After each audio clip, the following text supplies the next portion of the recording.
Chelsea, no. No, how are we going to let Mikel Arteta disrespect us like this? 5 Chelsea managers have failed to beat Arsenal under Mikel Arteta. Why is that? Mikel Arteta doesn't even have a Premier League, for Christ's sake. Not even the Barclays Premier League.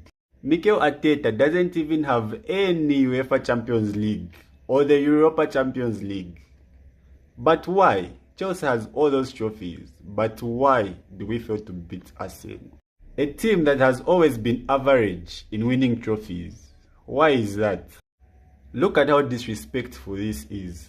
Mikel Arteta has only won the Community Shield twice for Arsenal and the FA Cup. And he has got the audacity to beat all these former coaches, these former Chelsea coaches, who have won major trophies than him. I really don't understand.